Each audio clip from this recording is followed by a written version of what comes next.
इस मासिक बैठक में उपस्थित आदरणीय हिंदी विषय के ARP श्री रवि प्रकाश राहुल सर, सामाजिक विषय के ARP आदरणीय श्री जय प्रकाश यादव सर, न्याय पंचायत के सहारा के सभी विद्यालयों से आए हुए सम्मानित प्रधानाध्यापक, आप सभी लोगों का इस मासिक बैठक में स्वागत है। आज की इस मासिक बैठक में जिन विषयों जिन बिंदुओं पे चर्चा होनी है उसमें ज्यादातर बिंदु पुराने ही हैं, कुछ एकाध बिंदु नए हैं जिस पर चर्चा हो रही है।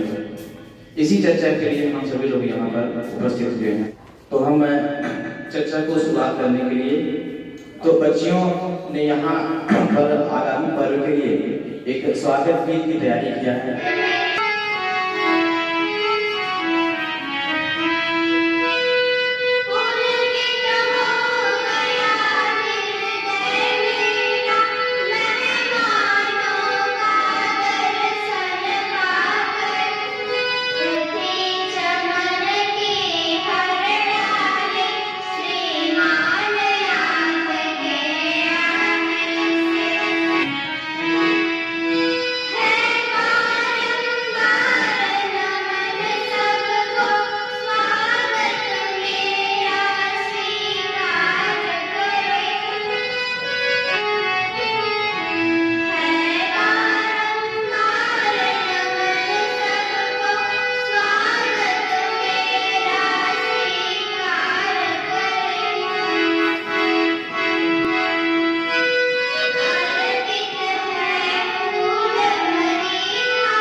हालांकि हम सभी शिक्षक संकुल बंधुओं के संबोधन के बाद ही ARP सर को बोलना था, लेकिन ARP श्री रवि प्रताप राहुल सर को कहीं जाना है, इनके पास समय का अभाव है, तो हम क्रम को तोड़ते हुए चाहते हैं कि सबसे पहले सर ही इस मीटिंग में जो आवश्यक चर्चा करनी है आप लोगों के साथ वो चर्चा कर लें, उसके बाद में जो है ये कार्यक्रम चलता रहेगा। आदरणीय सर।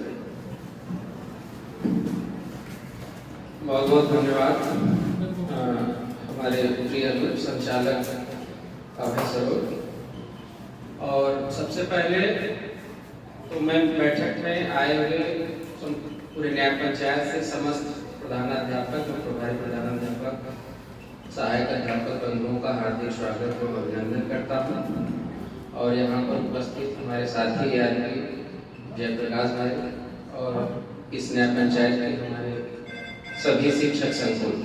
तो देखिए, प्रत्येक माह प्रत्येक संकुल स्तर या न्याय पंचायत स्तर पर बैठकों का आयोजन किया जाता है, जिसका मुख्य उद्देश्य ये है कि हमारे जो संकुल शिक्षक हैं वो विभिन्न जो गतिविधियां जो कार्यक्रम चल रहे हैं उसके बारे में अपनी प्रेजेंटेशन दें और समस्त विद्यालयों से जो भी सहायक अध्यापक या प्रधान अध्यापक यहाँ उपस्थित हैं उनके विद्यालय में कौन कौन सी गतिविधियां कराई जा रही हैं, क्या नवाचार हो रहा है, इन सब के बारे में हम अपनी बात एक दूसरे से साझा करेंगे।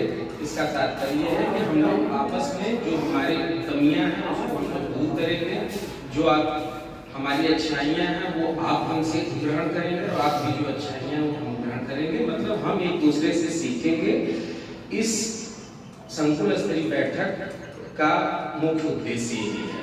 हम यहाँ केवल एकेडमिक बातें करेंगे, उसमें ये है कि साप्ताहिक क्विज। पिछले वर्ष जैसा कि सब लोगों ने देखा भी था कि हम मुफ्तीगंज अपने जो है जिले में चौथे, पांचवें या सातवें पायदान पे रहते थे साप्ताहिक क्विज के संदर्भ में। अब हमने साप्ताहिक क्विज कराने में हमारी कहीं न कहीं कोई कमियां हैं, तो उसको हमें दूर करने का प्रयास करना है। हम प्रतिदिन 4 से 5 अभिभावकों को विद्यालय पर बुलाएंगे और साप्ताहिक क्विज कराएंगे। भले ही उनके पास छोटी मोबाइल हो या बड़ी मोबाइल हो, अगर उनके पास छोटी मोबाइल है तो उस नंबर पे OTP जाती है, OTP लेके हम अपने मोबाइल से ही बच्चों का क्विज करा सकते हैं। अगर एक दिन में हम एक क्विज 5 बच्चों की क्विज कराए, एक अध्यापक 4 या 5 अध्यापक हैं, 1-2 लोगों को छोड़ भी दीजिए, तो भी हम 20-25 क्विज प्रतिदिन अगर कराते हैं तो सप्ताह में 100 से 125 मतलब लगभग हमारे सारे बच्चे सप्ताह भर में कवर हो जाएंगे। तो इस पे हमें विशेष ध्यान देना है। स्कूल रेडीनेस की गतिविधि में आज 9वां सप्ताह चल रहा है और 9वां सप्ताह में भी आज अंतिम दिन है। आज रंगोली बनाने की बात की गई थी। आज 9वें सप्ताह के अंतिम दिन जो स्कूल रेडीनेस कक्षा 1 का था, उसमें रंगोली आज बनाना था और रुमाल का खेल था। तो निपुण भारत के तहत जो हमारी आधारशिला क्रियान्वयन संदर्शिका नई जो संशोधित होकर आ रही है, उसी के आधार पे हमें किस दिन, किस सप्ताह, किस मास, मतलब पूरे वर्ष भर की वार्षिक योजना दी गई है, फिर उसमें साप्ताहिक योजना दी गई है कि हम संबंधित वर्ष में, संबंधित माह में, उस सप्ताह में और किस दिन हमें क्या पढ़ाना है, कैसे पढ़ाना है, ये सारी चीजें हमारे आधारशिला क्रियान्वयन संदर्शिका भाषा एवं गणित में दी है। इसके अलावा PTM की बैठक, देखिए PTM की बैठक में हम लोग बहुत ज्यादा रुचि नहीं ले पा रहे हैं। हम SMC की बैठक को कर ले रहे हैं, माने विद्यालय प्रबंध समिति की बैठक हर माह के प्रथम बुधवार को आयोजित की जाती है, उसको तो हम लोग कर ले रहे हैं। लेकिन जो हमारी PTM है, पेरेंट टीचर मीटिंग है, उसमें हम लोग कम रुचि ले रहे हैं। लेकिन पेरेंट टीचर मीटिंग में रुचि लेने से तात्पर्य है कि उसी से हम बच्चों को विद्यालय में चल रही योजनाओं यथा कायाकल्प, DBT के माध्यम से बच्चों के खातों में, अभिभावकों के खाते में डायरेक्ट बेनिफिट ट्रांसफर, साथ ही साथ बच्चे में क्या उत्तरोत्तर सुधार हो रहा है, उसमें क्या अच्छाई कमियां हैं और उसको सुधारने के क्या उपाय किए जा सकते हैं, ये हम अभिभावकों से चर्चा कर सकते हैं। और विद्यालय स्वच्छता पर विशेष ध्यान देना है।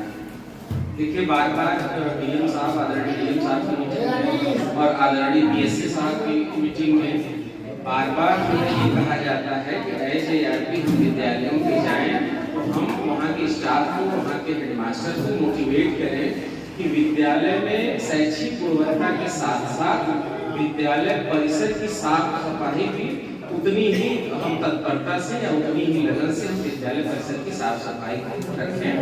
इन्हीं सब बातों के साथ मैं अपनी बात पर विराम देता हूँ। आप सभी को पुनः एक बार बहुत-बहुत धन्यवाद। इस मासिक बैठक को आगे बढ़ाने के लिए मैं बड़े भाई और शिक्षक संघ सदस्य जनाब अबू तालिब खान सर को आमंत्रित करता हूँ। महोदय और सभी शिक्षक साथी और हमारे सभी शिक्षक संकुल, मैं सभी का स्वागत करते हुए अपनी बात को आगे बढ़ाऊंगा। जैसा कि अभी बात हो चुकी है, हमारे सर जी ने बताया कि शिक्षक संकुल की बैठक में केवल शैक्षणिक मुद्दों पर बात होनी चाहिए और इसका उद्देश्य ये है कि जब भी ये शिक्षक संकुल अपने विद्यालय में जो कार्य करते हैं वो अन्य विद्यालयों में पहुंचे और अन्य विद्यालयों में जो नवाचार या अच्छे कार्य हो रहे हैं वो हमारे विद्यालय में भी अप्लाई हो जाए, लागू हो जाए। इसलिए इस बैठक बच्चों के अंदर स्किल डेवलप करना, जिसके लिए हम सदैव प्रयासरत रहते हैं और ये उसी कार्य के लिए हमारी नियुक्ति हुई है और वही कार्य हमारा मुख्य उद्देश्य है। तो हमें उसी पर ही चर्चा करना चाहिए और जितने भी कवायद हो रही है सरकार की तरफ से हो या समाज की तरफ से हो, इस स्तर से हो, वो इसी लिए हो रही है बच्चों के स्किल डेवलप हो, बच्चों के अंदर मतलब अधिगम स्तर उनका ऊपर हो। स्कूल रेडीनेस कार्यक्रम चल रहे थे, जिसका अभी सर जी ने बताया कि 9वां सप्ताह और 9वें सप्ताह का अंतिम दिन जिसकी गतिविधि बताया सर जी ने, तो ये कार्यक्रम चल ही रहा था। तो सरकार की तरफ से एक नई कार्य योजना जारी हुई है अभी 25 अगस्त को, पहली अगर कोई कार्यक्रम जारी हुआ कक्षा 1 से 3 तक के लिए, उसी पर मैं विशेष कर फोकस करना चाहूँगा। मैं थोड़ा सा जी मैं समझना भी चाहूँगा कि स्कूल रेडीनेस कार्यक्रम और ये कार्यक्रम दोनों साथ साथ कैसे चलेंगे। थोड़ा मैं उस पर बात करते हुए फिर आगे उस पर चर्चा करूँगा। जबकि अभी हमने बताया कि स्कूल रेडीनेस कार्यक्रम का ये 9वां सप्ताह चल रहा है, जिसमें कुल 12 सप्ताह चलाए जाने थे और अभी 3 सप्ताह उसका अवशेष है और अभी 3 सप्ताह चल ही रहा है, 9वां सप्ताह चल ही रहा था। उसी के बीच एक और कार्यक्रम आया 22 सप्ताह के लिए, कक्षा 1 से 3 तक के लिए।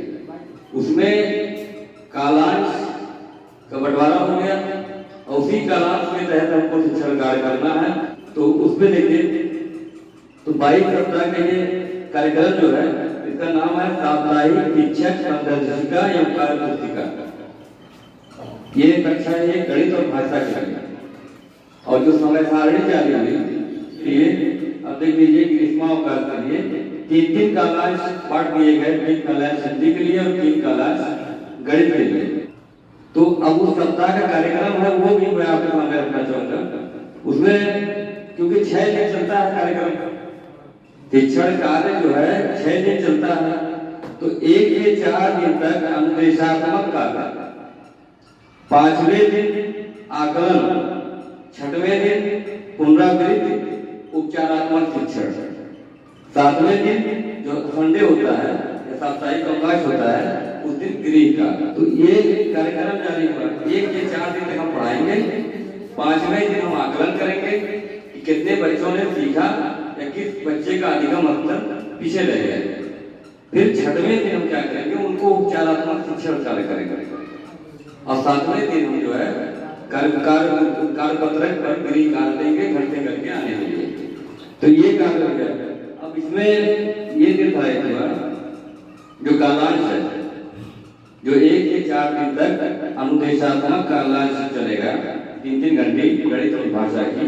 तो गणित के जो 3 कालांश हैं उसमें पहला कालांश होगा मौखिक भाषा का, उसमें केवल 1 घंटा 40 मिनट तक का समय होगा मौखिक भाषा का। उसमें हम बच्चों से बातचीत करेंगे, उनके परिचय प्राप्त करेंगे। दूसरा जो कालांश होगा 40 मिनट का, उसमें डिकोडिंग का कार्य करेंगे। कक्षा 1 की बात कर रहे हैं, कक्षा 1 में हम डिकोडिंग का कार्य करेंगे। और तीसरा जो कालांश होगा उसमें पठन का कार्य होगा 40 मिनट का। इस तरीके से एक कालांश के लिए एक गतिविधि, एक मिनट के लिए कार्य योजना ये भेजी गई है।